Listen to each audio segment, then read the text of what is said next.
반갑습니다. 갑자기 뭐 이렇게 영상이 나오다가 딱 끊겼네요. 그렇죠? 우리가 다음 주부터는 디데이 워십이라는 그런 이름으로 예배가 시작이 됩니다. 마지막 날처럼, 그리고 디사이플스의 예배처럼 그렇게 예배할 수 있는 우리 청년들에게 축복합니다. 우리 좌우에 있는 분들 눈동자 보시면서 이렇게 축복할까요? 참 아름답습니다. 참 멋있으세요. 네, 그렇습니다. 이렇게 눈동자 하나 흔들리지 않고 거짓말을 할 수 있는 것을 보니까 우리가 죄 있는 건 맞는 것 같아요. 그렇죠? 그런데 여러분은 지금 얼굴을 보니까 눈만 보여서 눈이 참 예쁜 것 같아요. 네, 꼭 마스크를 착용하시고 그렇게 있었으면 좋겠어요. 인생의 우리 경험 가운데서 정말 내가 잘했다, 이거는 정말 성공적인 선택이었다, 이건 성공이다 라고 하는 그런 선택이 있었을까요? 저 같은 경우는 개인적으로 한 30년 동안 이렇게 살아오면서, 이제 30년이 넘었지만 정말 잘한 선택, 이건 성공적이다 라고 말할 수 있는 것이 있다면 결혼인 것 같아요. 저희 아내를 만나고, 그리고 저희 아내와 가정을 꾸리면서 30년 동안 기다린 보람이 있다라고 그렇게 생각을 합니다. 그런데 사실 우리들의 삶을 이렇게 좀 돌아보면 성공적이었던 경험보다는 실패를 했던 경험들이 더 많죠. 그래서 그 실패를 우리가 날마다 경험하기 때문에 우리가 그 실패를 무엇의 어머니라고 부르죠? 네, 그래요. 고마워요. 좀 대답을 해주시면 감사하겠어요. 맞아요. 성공의 어머니라고 이야기를 합니다. 그런데 실제적으로 실패가 성공의 어머니던가요? 실패하면요, 정말 힘듭니다. 저 같은 경우에는 사회생활을 조금 했는데 정말 가고 싶었던 그런 회사가 있었어요. 그래서 마침 그곳에 이제 최종 면접까지 갔습니다. 그래서 이제 이것만 통과하면 그거 알죠? 뭐 이렇게 목걸이에 네모 이렇게 탁 하고 점심 먹으러 다닐 때 괜히 이거 안 해도 되는데 하고 다니는 그거 하면서 이제 다닐 수 있는데, 최종 면접 끝나고 딱 나왔는데 이게 사람이 참 이게 신기한 게 느낌이라는 게 있어요. 그쵸? 뭔가 쎄한 느낌이 있는 거죠. 딱 웬일이요? 결과가 딱 나왔는데 최종에서 딱 떨어진 거예요. 와, 그날 밤에 잠이 안 왔어요. 너무 힘들어서 한 일주일 동안 그거가 내가 왜 떨어졌는지를 곱씹었던 것 같아요. 그리고 그런 거 있잖아요. 자다가도 그 이불을 찰 수밖에 없는 대답. 내가 왜 그런 질문에 그렇게 대답했지? 저 열심히 하겠습니다.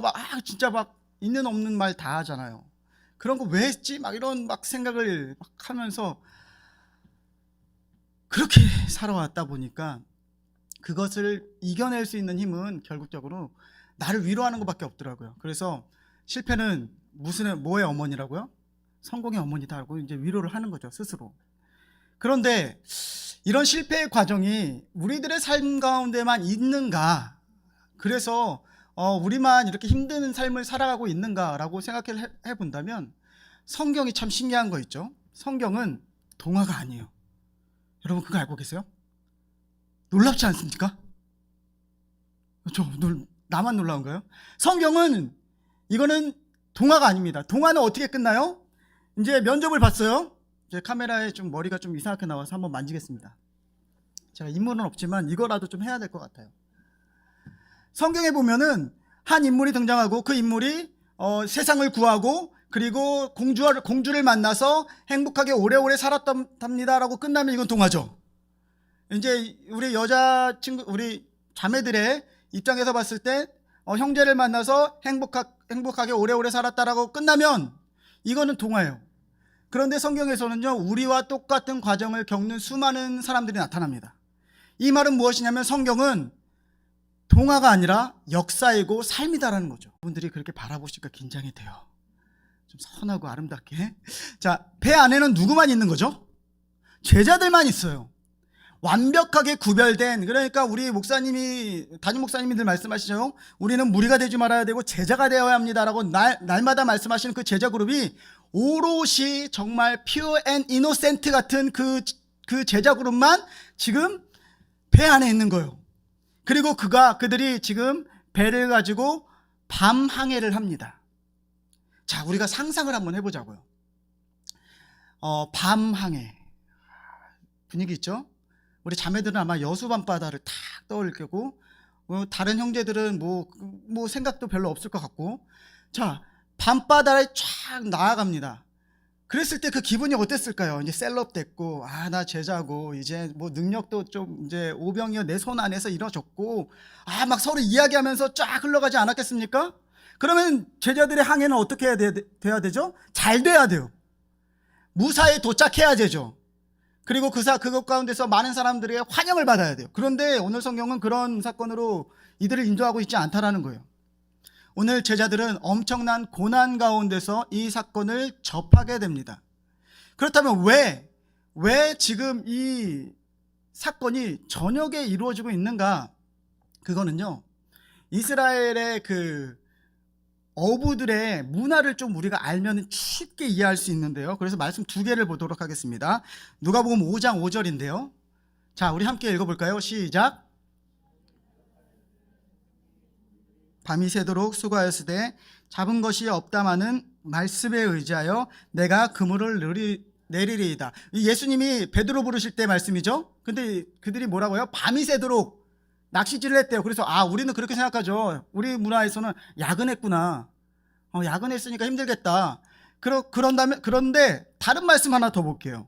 요한복음 21장 11절에서부터 12절까지 말씀인데요. 함께 보도록 할까요? 읽어주실까요? 시작.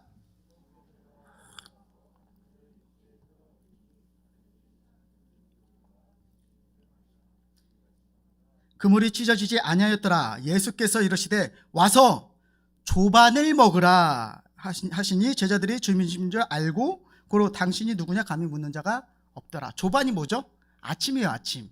그러니까 지금 제자들은요, 그물을 언제 던지고 있어요? 계속 밤에 던지고 있어요. 이유가 있습니다.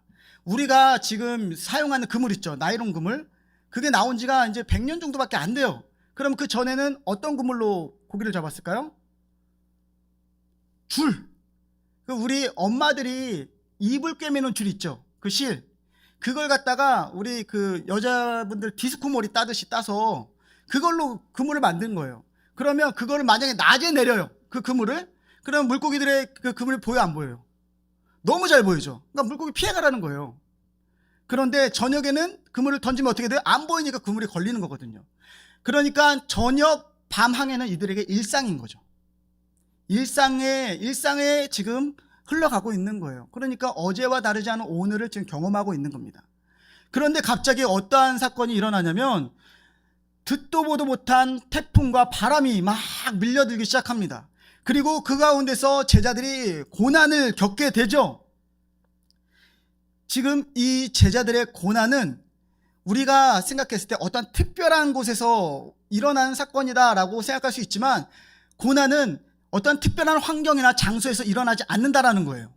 우리가 이것을 기억할 필요가 있습니다. 다시 말해서 우리가 겪는 고난들 또한 우리가 그 면접을 통해서 아니면 어떠한 관계를 통해서 일어나는 것이 아니라 우리들의 삶의 곳곳에서 일어날 수 있다는 거예요. 그게 우리가 민감할 수 있었으면 좋겠습니다. 그렇다면 지금 이 제자들이 고난을 받고 있죠. 성경에 분명히 고난을 받는다고 이야기하고 있습니다. 그러면 이 고난의 주된 원인은 무엇인가? 이 고난의 주된 원인은 무엇인가? 함께 보도록 할까요? 24절인데요. 본문 24절입니다. 시작. 배가 이미 육지에서 술이나 떠나 바람이 거스름으로 물결로 말미암아 무엇을 당했다고요? 고난을 당하더라. 지금 바람과 물결이 고난을 주는 것처럼 말을 하고 있어요. 맞죠? 그런데 지금 이 배 안에는요, 이곳에서 태어나고 자라고 이곳이 삶의 터전인 4명이 있습니다. 베드로를 포함해서 예수님에게 제자로 부름을 당할 때 이미 갈릴리에서 타고 자란 사람들이 있었단 말이에요. 그 4명이 지금 이곳 가운데서 고난을 막 당하고 있을까요? 이들은 어떻게 반응해야 되는지 알아요. 바람이 불면 닷을 접고, 그리고 요동치면 제일 먼저 물건을 버리고, 그리고 이게 밸런스가 무너지지 않게 양쪽에서 잡고, 이런 것들을 알고 있단 말이에요. 그러니까 이거는 고난이라고 말할 수는 없어요. 왜냐하면 이건 일상이니까. 지금 고난을 당하는 사람은 그 4명 빼놓고 다른 사람들은 배멀미하고 난리 났겠죠. 외부적 환경은 우리들에게 고난이라고 말할 수 없다라는 거예요. 이유가 있습니다. 제가 우리 평화교회 오기 전까지 정말 제일 많이 갔던 선교지가 있어요. 어디냐면 중국입니다. 중국 가보신 분 손 한번 들어주시겠어요? 자, 한 명. 그래요. 예. 우리 중학생 아니죠? 중학생도 이렇게 드는데 우리는 이제 성인이니까 높이 들어주세요. 전 거기 가서 너무 힘들었거든요. 일단 기본적으로 비포장 도로가 너무나 많은 거예요. 막 12시간씩 달리는데 막 허리가 끊어질 것 같아요. 그리고 제일 고생한 건 뭐냐면 음식, 그 시향차이라는 그걸 못 먹겠어요. 그거 왜 먹는지도 모르겠고, 먹으면 그 엄마 콜드크림 퍼먹는 느낌이에요. 그래서 와, 우리나라에 대단한 그 음식이 하나 있어요. 뭐냐면 고추장, 특별히 볶은 고추장. 그거 하나 들어가면 끝나요. 그냥 게임 끝나요. 뭐든지 맛있어요. 그거를 먹고 오니까 3kg, 4kg 빠지는 건 문제가 아니죠. 그리고 그보다 조금 더 힘들었다고 얘기할 수 있는 건 화장실. 문이 없어요. 아세요? 그 지방만 그럴지 모르겠지만 문이 없으니까 막 아줌마들이 그냥 막 지나다녀요. 이거 너무 힘든 거예요. 너무 힘들었던 기억밖에 없는데 나중에 이제 팀원들을 다 모아놓고 이제 강평회를 하잖아요. 근데 다른 형제 자매들은 재밌었다는 거예요. 나는 힘든데? 나는 그 고난이었는데, 고난의 연속이었는데 그들은 그 울렁거리는 그 차가 멀미도에 디스코 팡팡 같았다나? 와, 이게 다른 거죠. 그러니까 고난은요, 각자의 생각에 따라서 그 환경에서 오는 고난은 각자의 환경에 따라서 달리 해석될 수 있다는 거죠. 그렇기 때문에 우리들의 삶 가운데서 나타나는 고난 또한 우리들이 환경에서 찾을 수 없는, 환경이 우리들의 고난의 이유가 될 수 없다는 겁니다. 그렇다면 진짜 제자들이 지금 당하고 있는 고난은 어디에서부터 오는가? 실제적인 고난의 그 느낌이 있습니다. 어디냐면 우리 본문 25절에서부터 26절 함께 읽어볼까요? 25절에서부터 26절입니다. 시작. 밤사경에 예수께서 제자들이 그가 다 바다 위로 걸어오심을 보고 놀라 유령이라 하며, 담임 목사님이 이게 읽으실 때는 막 태준 목사님 같이 읽어주시는데 같은 목사라서 지금 안 읽어주는 건가요? 부탁드립니다. 자, 밤사경에 지금 그 고난이 막 일어나고 있어요. 자, 여러분 기억하셔야 됩니다. 지금 비가 막 불고요. 태풍이 불고, 그리고 바람이 막 요동하는데 저 먼 데서 이제 사람 같은 무엇인가가 딱 보이는 거예요. 그러니까 제자들이 바로 뭐라고 이야기하느냐? 유령이다 라고 표현합니다.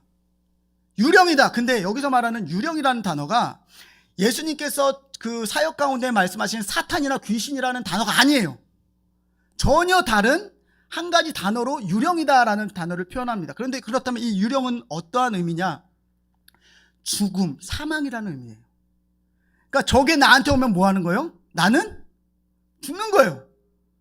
그러니까 그것이 지금 이 배 가운데 동일하게 느껴지는 고난의 주된 원인이라는 거죠. 저게 오면 안 되는 거예요. 저게 오는 순간 나는 이제 이 세상에 없는 사람이 되는 거죠. 그래서 이 고난이 어디서부터 시작되냐면 우리 안에 있는 두려움에서부터 시작되는 거예요. 지금 그게 무엇인지 모르는데 그게 두려운 거죠.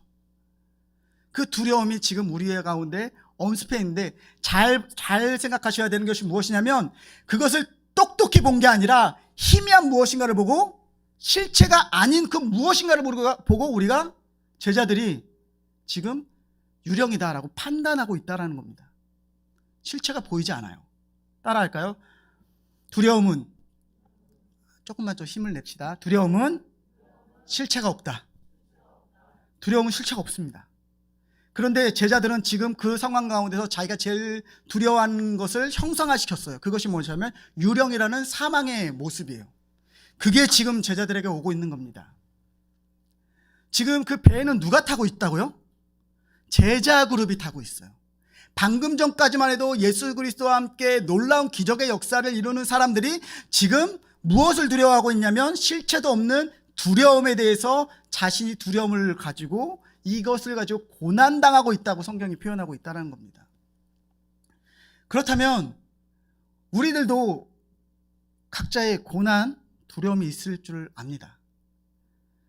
저는 어떠한 두려움이 있을까요? 저는 여러 가지 두려움이 있어요. 여러 가지가 있는데 그 중에서 가장 두려운 게 무엇이냐면 저는 관계가 많이 두렵습니다. 그러니까 어떠한 면접의 자리나 이런 데에서 이렇게 조금 거부되어지거나 아니면 이런 공동체에서 관계로서 문제가 생기면 너무너무 힘들어요. 그러면 이 두려움을 극복하려고 어떻게 하냐? 처음부터 그런 자리를 만들지 않죠. 그럼 피해가는 거예요. 그런 식으로 이 두려움을 어떻게든 해소하려고 하죠. 그런데 우리들이 삶을 살아가다 보면 피해지는 것이 삶의 연속이 아니잖아요.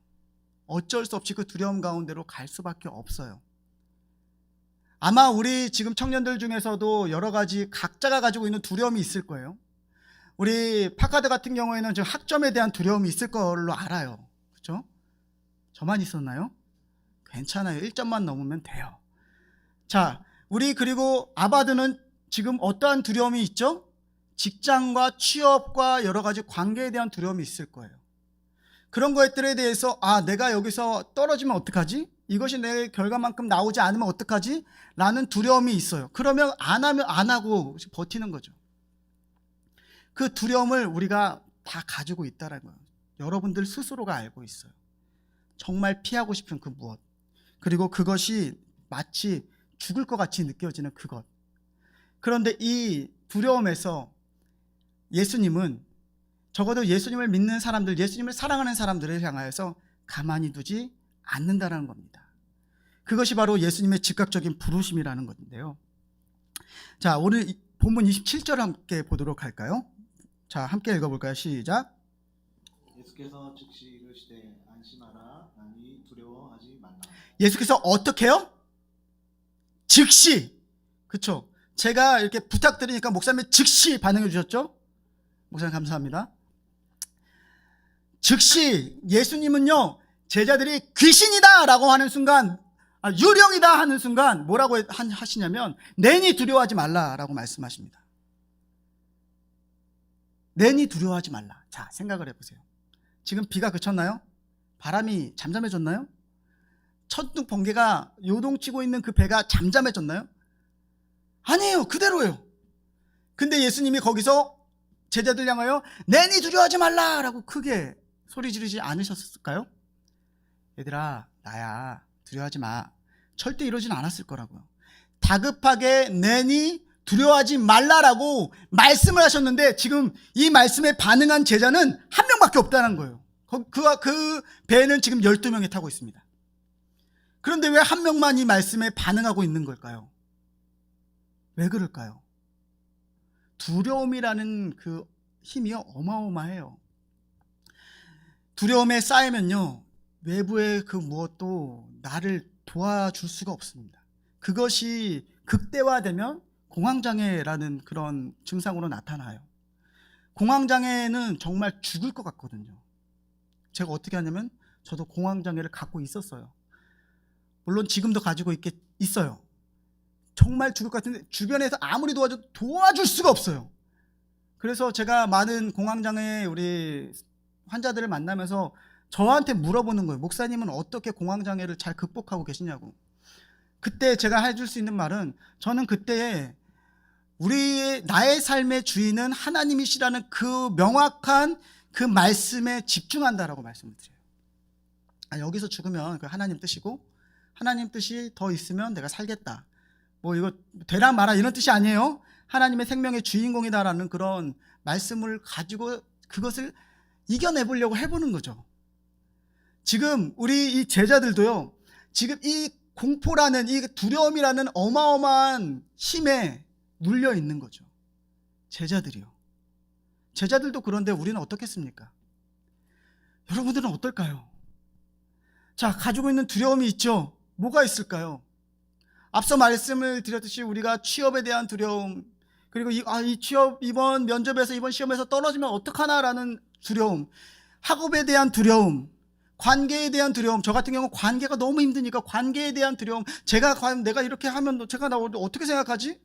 내가 교회에서 조금 더 봉사하면 우리 세론들이 나를 어떻게 생각할까? 이런 두려움 한 걸음도 못 나가게 합니다. 그 자리에 있게 해요. 내가 붙잡고 있는 이 배, 내가 놓치면 안 될 것 같은 이거 하나 붙잡고 있는 거죠. 사랑하는 우리 청년 여러분, 두려움 가운데는 분명히 예수님의 음성이 있다라는 것을 기억하시길 축복합니다. 예수님은 소리 지르고 계세요.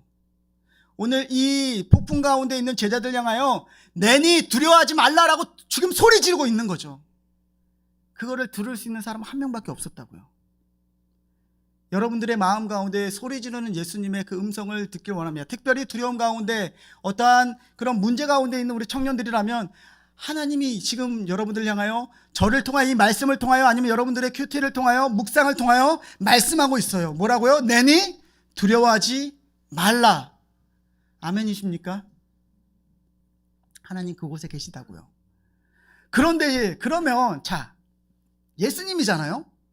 내니 두려워하지 말라. 빰 하면 갑자기 Into the unknown 하면서 쫙 퍼지면서 그게 쫙 갈라지면서 눈이 내리면서 무지개 쫙 뜨고 제자들에게 다 나타나셔야 되지 않는가요? 그래서 중요한 거는요, 예수님이 아무리 말씀하셔도 환경은 변하지 않았다라는 거예요. 이게 너무 힘든 거죠.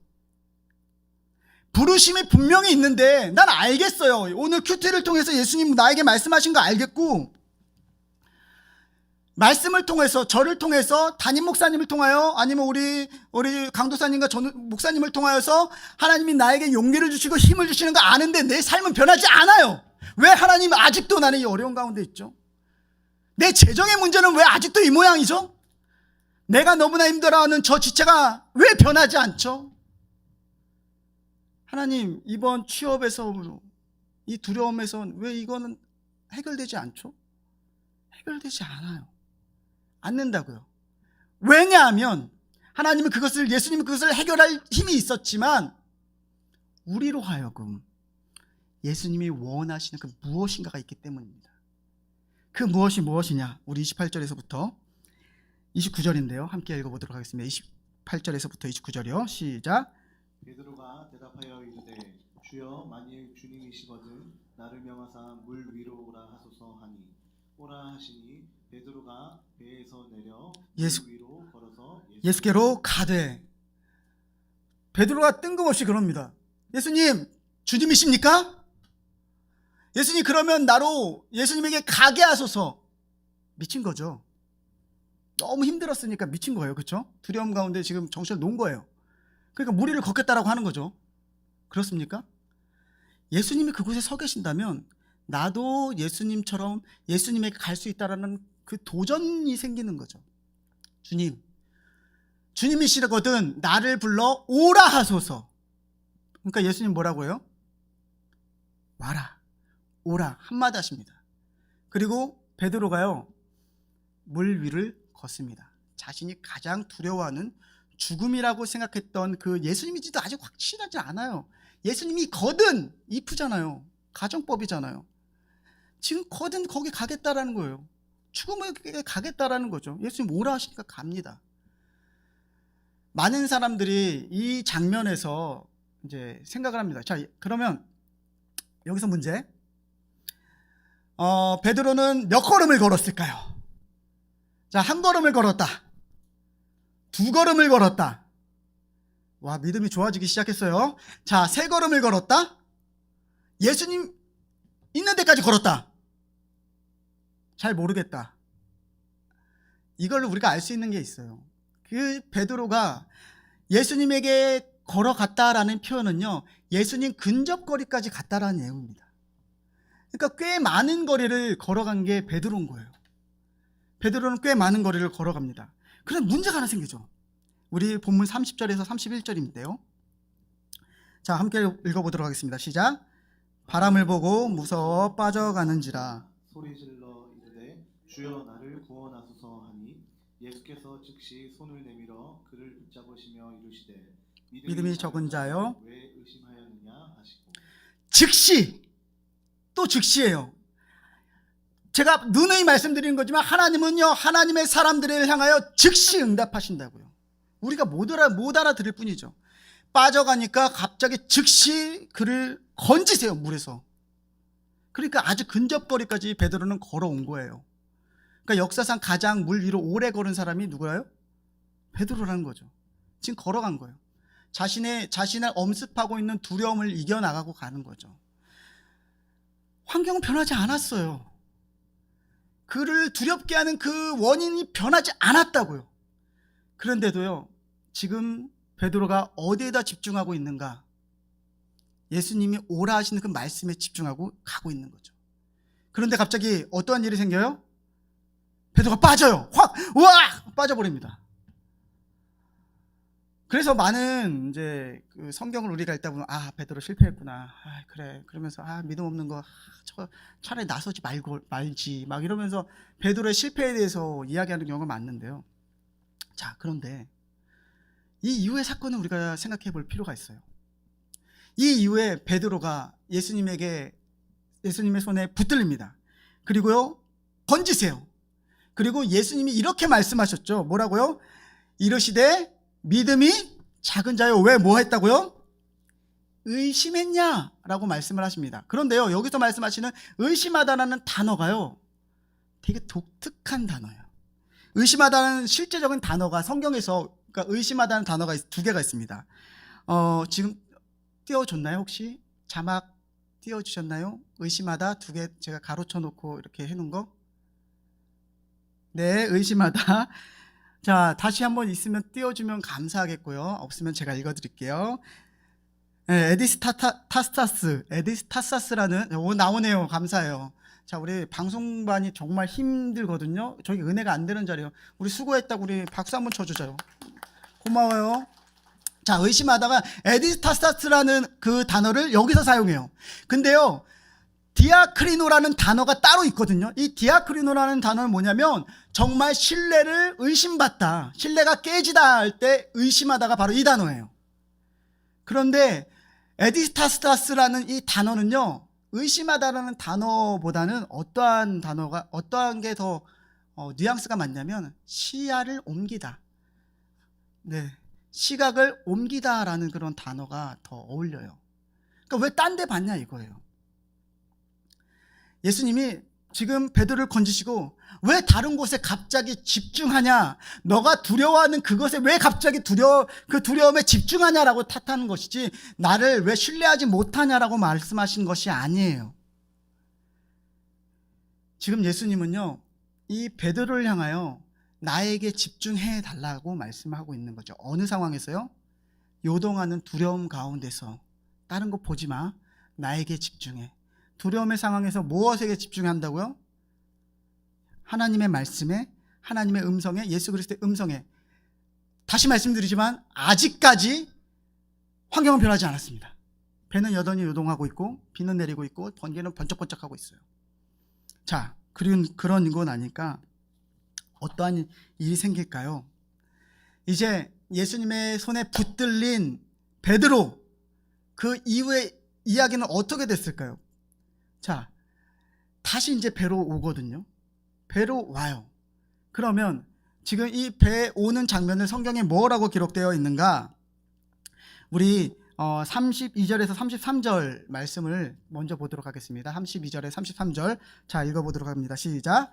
배에 함께 오름에 바람이 그치는지라 배에 있는 사람들이 예수께 절하며 이르되 진실로 하나님의 아들이로소이다 하더라. 배에 함께 올랐다고 해요. 그러니까 지금 먼 곳에서 베드로를 잡았어요? 들었어요? 그러면 이 이후에는 베드로는 어떻게 배까지 왔을까요? 우리 상상해 보자고요. 어떻게 배에 왔을까요?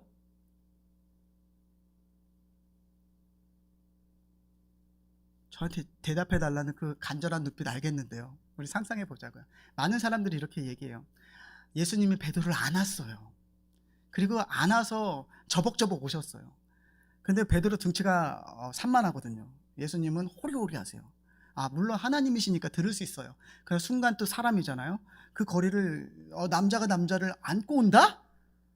오. 근데 여기 같이 들어오다, 여기서 안으로 오다라는 의미는요, 같이 걸어오다라는 뜻이에요. 자, 그 두려움에서 한가운데서 지금 그 사망의 그 자리에서 걸어서 일상으로 다시 돌아오고 있는 베드로의 모습을 우리가 볼 수 있어야 합니다. 그러니까 베드로는 왕복을 한 거죠. 물 위를 왕복을 해서 지금 배 위에 딱 들어옵니다. 그러면 베드로가 물에 빠졌기 때문에 실패한 인생일까? 실패의 결과가 나타납니다. 그 실패의 결과가 어떤 식으로 나타나냐면, 우리 다시 한번 32절에서부터 33절 띄워주시겠어요? 우리 32절에서부터 33절 말씀 다시 한번 읽어보도록 합니다. 시작. 배에 함께 오름에 바람이 그치는지라 배에 있는 사람들이 예수께 절하며 이르되 진실로 하나님의 아들이로소이다 하고. 자, 여기서 멈춰주세요. 자, 보세요. 배에 있는 누가요? 배에는 원래 누가 타고 있어요? 제자들이죠. 근데 마태는 일부러 여기서 제자라는 단어를 사용하지 않아요. 어떤 걸 지금 고발하고 있는 거죠? 그들은 지금 사람들이라고 얘기해요. 제자가 아니라는 거죠. 이 두려움을 이겨내지 못한 이 실패의 결과가 둘 다 실패했죠. 베드로는 끝까지 가서 빠지는 실패를 경험하였고, 제자들은 아예 그 배 밖으로 나오지 못하는, 그 두려움 밖으로 나오지 못하는 실패를 동시에 경험을 했어요. 그리고 그들을 이미 많은 사람들은 제자라고 말을 하고 있어요. 그들이 다른 땅에 도착했을 때 많은 사람들이 예수와 그 12명의 사람들을 향하여 뭐라고 얘기했을까요? 예수와 한 명의 제자와 11명의 사람들이다라고 말을 했을까요? 아니요, 예수와 제자들이라고 말했을 거예요. 근데 성경에는요, 오늘 이 말씀은 예수님과 한 명의 제자와 11명의 사람이라고 이야기하고 있어요. 우리가 예수님의 사람들이죠. 우리 크리스찬이라고 말을 하죠. 그리고 우리는 예수님의 제자가 되기 위해서 많이 노력을 하죠. 그런데요, 실제적으로 예수님의 제자가 되는 방법은 어떠한 상황 가운데서, 특별히 두려움의 상황 가운데서 예수님에게 그 말씀에 집중하고 있는 그 한 사람을 성경은 진짜 제자다라고 말을 하고 있어요. 여러분들의 삶이 계속 되겠죠. 내일도 월요일이 되겠고, 모레는 화요일이 되는 놀라운 일이 일어날 거예요. 그리고 여러분들의 삶은 또 어떠한 상황 가운데서 어려움을 닥치게 될 거예요. 엄마 아빠와의 관계를 통해서도 나타날 수 있고, 여전히 나아지지 않는 나의 통장 잔고일 수도 있고, 아무리 공부해도 나타나지 않는 내 성적일 수도 있고, 그리고 취업의 문제일 수도 있고, 여러 가지 문제는 계속 될 거예요. 그런데 그때 매몰되어서 예수님의 음성을 듣지 못한다면 우리는 제자라고 말을 하면 안 되는 겁니다. 성경은 우리를 제자라고 말하지 않아요. 그저 한 공간에 있는 사람들일 뿐이에요. 지금 이 사람들이 뭐예요? 절해요. 경배하죠. 그러면서 하나님의 아들이라고 다시 고백해요. 그렇다고 해서 뭐가 달라지나요? 이 사람은 사람들인데요. 이 이후로 제자들은 더 혹독한 훈련을 받고, 결국에는 예수 그리스도의 그 사망의 십자가까지 함께하는 제자의 모습으로 변화되어집니다. 사랑하는 우리 청년들에게 도전합니다. 여러분들이 가지고 있는 두려움의 문제가 있습니다. 재정의 문제. 그래서 정말 헌금 드리는 거가 발발발 떨릴 때가 있어요. 저도 그랬거든요. 헌금을 얼마를 드려야 되는지에 대해서 기준이 없으니까, 정말 제가 직장 생활을 하기 시작하면서 11조가 너무 힘들어지는 거예요. 그래서 제가 그 담당 목사님 찾아가서 이렇게 물어봤어요. 되게 창피한 거지만 우리끼리 있는 얘기니까 이건 동영상 편집이 또 가능했으면 좋겠는데요. 목사님, 11조는 새 전인가요? 새 후인가요? 자, 저는 그게 너무 부끄럽지만, 그게 왜냐면 5만 원 막 이렇게 나가는 게 너무 힘들어요. 손이 발발발발 떨렸어요. 그런데 목사님이 그렇게 말씀하시더라고요. 예수님 거지 아니야.